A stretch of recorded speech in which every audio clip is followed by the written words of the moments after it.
What's up, y'all? Thank you for coming back to my channel. I just want to share my experience with my two boys as we travel back home for a week and a few days during the pandemic. So stay tuned. All right, so it is 7 o'clock in the morning. We're about to hit the road. Hopefully we don't run into any traffic. Bye, storage.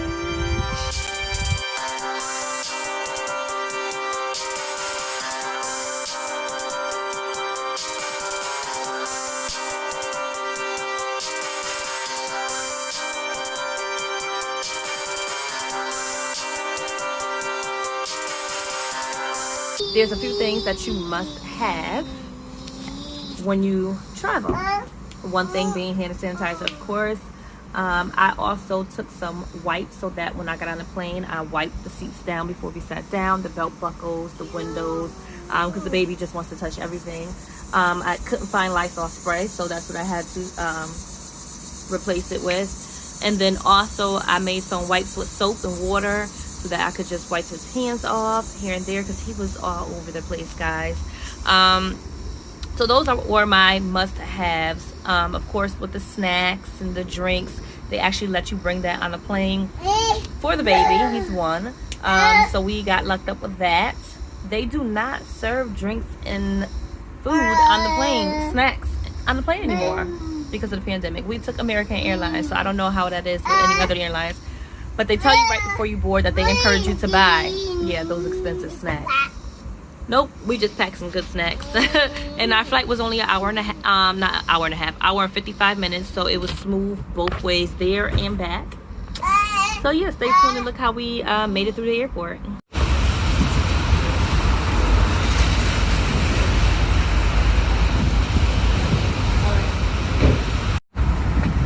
So this is how we travel.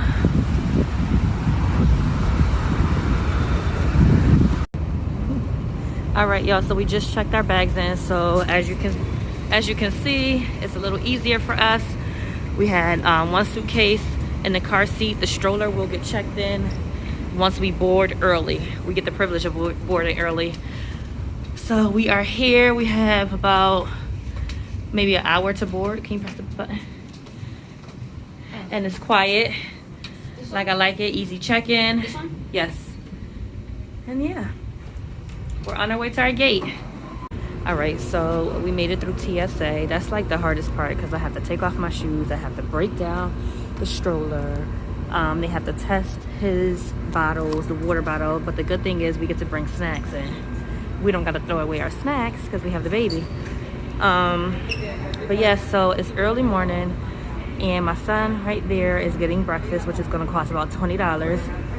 I told him he should have brought snacks. But he doesn't listen. Yes. That's up to you. I could get 2 of these for him. Oh, that's $6.80. I thought it was $11. You just leave. Look at the bags. I could get 2 of these for me and one for him. No, he could have. No, you're 3. Who need 3? Just get 2. He just wants to spend money. All right, y'all. So what time is it? Let me tell them something. I make $50 a day. I make $50 a day.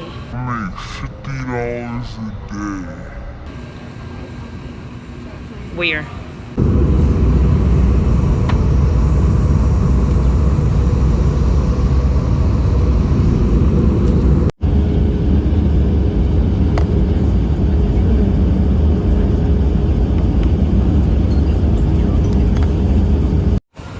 Alright, y'all, so we had to make a pit stop to the bathroom. I had the boys wait like right in front of the bathroom. We have arrived in Charlotte and I hope y'all can hear me. If not, I'll do a voiceover. But it's a little bit more packed than any other airport we've been to. And when we first came here to fly into Connecticut, it was quiet. So it's a little busy, so catch you when I get home. And we're riding. So yes, that was actually our travel from Connecticut coming back home to North Carolina.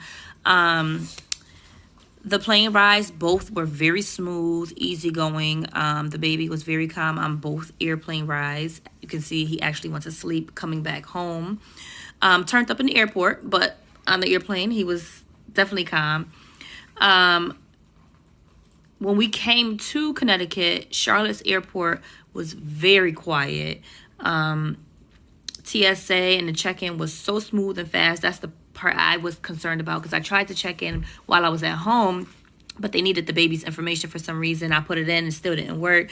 But we got there in just enough time, and it took us maybe 10 minutes to check in and go through TSA. It was so quick.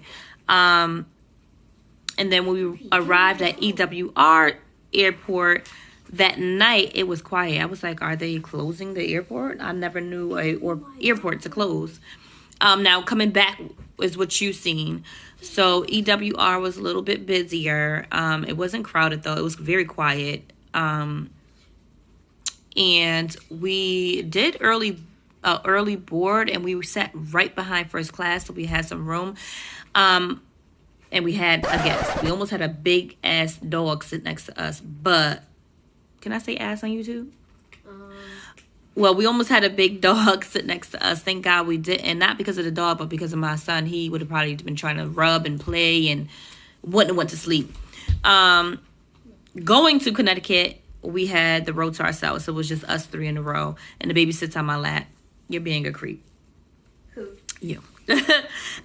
So that was our experience. I definitely could not have did it without my oldest son, because he was a big help with the car seat, the stroller, the baby, with all of that, because we had a lot of things to carry, but we did it. And thank God that we were able to check in the car seat as soon as we get there. So you check in the big suitcase in the car seat. So we had our carry-on suitcase, 2 bags, and the baby was in a stroller. So once you are boarding, you put the stroller inside that red bag, and you give it to them right before you get on the plane. It was a lot. We did it though. We made it work. So I hope this helped any moms that are traveling alone, any dads that are traveling alone, or if you are a family traveling with your kids during the pandemic, or when the pandemic is over, whenever that is. Make sure you get those red bags. And stay sanitized and clean. Y'all be safe.